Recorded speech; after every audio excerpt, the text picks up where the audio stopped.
Day one of debate camp for Kamala, and the camp counselors are tormenting her. For the last 5 days and nights, Harris will be locked down in a cabin in Pittsburgh. Insiders say her prep will be akin to Biden's week-long session at Camp David. Full-out mock debates, but they'll start earlier than Biden's, and there will be fewer naps. She'll have no breaks. Harris has to hold it. Back-to-back 90-minute mock sessions with no interruption. The Clintons are telling her what to say. Watch. My hero, my pal, my former boss, Bill Clinton, had it right at the convention. Don't count the lies, count the eyes. The back half of Kamala's answer to you is right.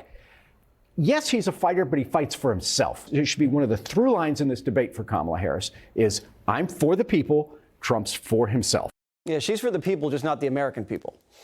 They're even assigning Harris homework, but they're already running into problems. Kamala keeps wanting to talk through all of the policies with her handlers. And her handlers are saying, no, Kamala, here's the briefing binder. You study it, then we'll do the mock debate. We're not going to spend hours telling you what your policies are. You're going to have to read the binder. We're hearing that Harris has been poring over briefing binders for 2 months because she's just learning for the first time what her policies are. And now insiders say she's careening sideways.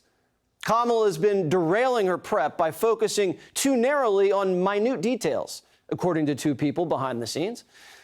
Kamala is having a hard time learning what happened the last 4 years.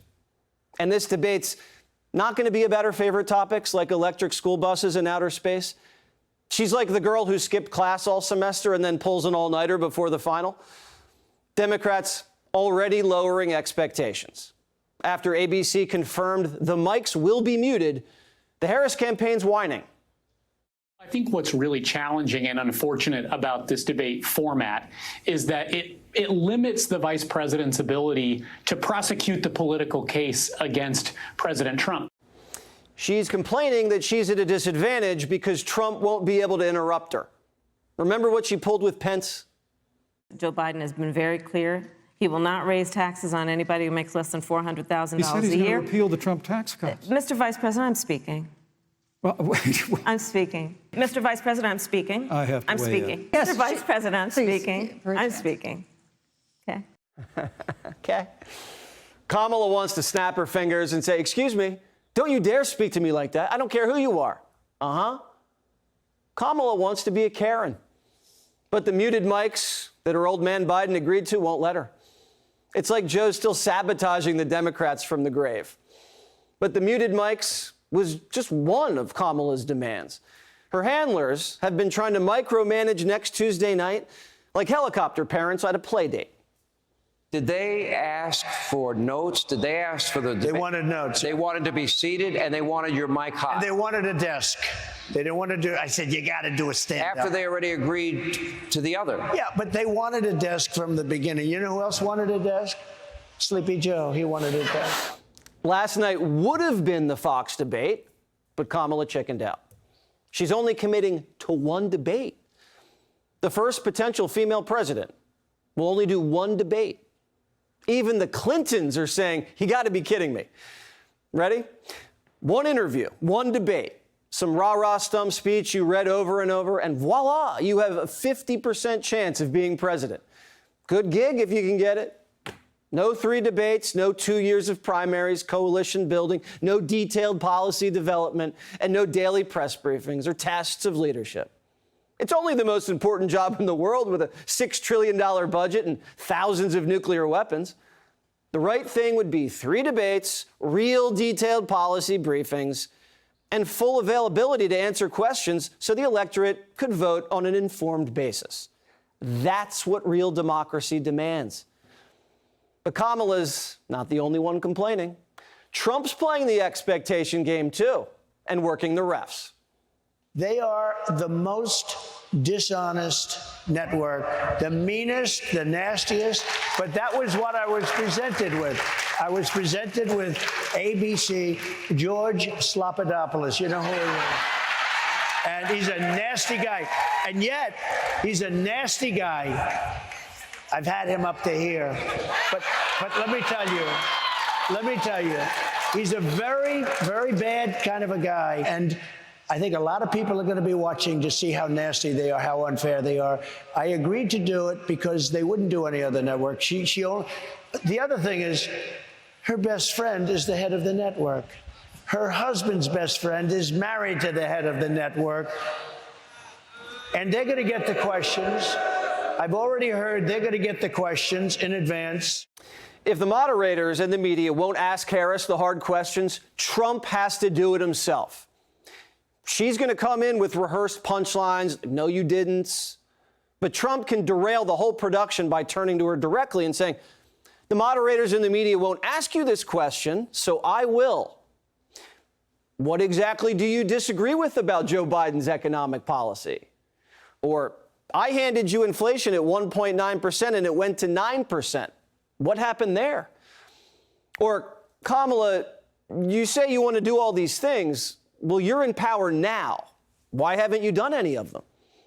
Or, Madam Vice President, you said you'd tell us if Joe Biden was declining. Why didn't you keep your word? Or, Ms. Harris, you were for this, now you're for that. Why should the American people trust anything you say? It's a 1-2 punch because it embarrasses the moderators for not doing their jobs, and it puts Harris back on her heels. He has to define her because no one else will. And this debate could be the only opportunity he has because she's only committed to this one. There's two risks to Trump next Tuesday. One is Kamala chews up time with her slow, syrupy delivery, eating up the clock with vague platitudes, values, vibes, blah, blah, blah, a couple of head turns and some eye rolls, and she can escape scrutiny. So Trump has to pin her down on specifics without being disrespectful, and that's his second risk. He could be sharp with Hillary because she projected toughness and was hated for years. Kamala's unknown and more feminine, so Trump can be aggressive, not argumentative. Trust me.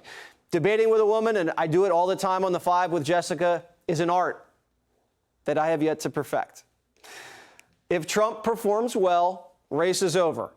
But if Kamala holds her own or has a few moments, she's back in the driver's seat and will avoid another debate. As of now, she's lost her momentum because the manufactured enthusiasm evaporated once voters evaluated her without the pomp and pageantry. The more voters see Kamala, the less they like. The campaign's spending more time bussing people into her rallies than telling us what she actually believes in. This was in New Hampshire just yesterday. A state, by the way, that hasn't gone red in 24 years. Kamala was there for some reason. She's so unpopular that she had to bus people in. She peaked, and now her support's fading. Democrat numbers guru Nate Silver every day puts out an election forecast, and for a week straight, Trump's odds of winning have gone up. He now has a 60% chance of winning this election. And this is a synthesis of all the polls. See this trend? Besides her race, age, and gender, she hasn't explained why she's that different than Biden. Let's not pretend like we don't know what her plans will be if she's elected. We do. We lived it. It's scary. Listening to her talk about her tax policy, I mean, she's like, see, Joe Biden's tax policy is only going to kill you as much as, Jason Voorhees. But I'm more like Mike Myers. See, isn't that better? No, it's not better. They're both scary as hell. And either way, you're going to be dead. Kamala's not looking out for you. She's just focused on getting the job, not doing the job.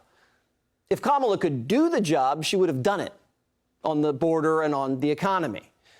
Trump already knows how to do the job. He did it for how long? For 4 straight years, I fought for American workers like I would fight for my own family. I took care of our economy like I would take care of my own company. In every decision, I asked, will I create jobs here or will I be sending jobs overseas? Will it make America richer and stronger, or will it make our country weaker and poorer? I always put America first, every single time. Democrats love to talk about lived experiences. Well, we've lived through both Trump and Harris. Don't overthink it. Click here to subscribe to the Fox News YouTube page to catch our hottest interviews and most compelling analysis. You won't get it anywhere else.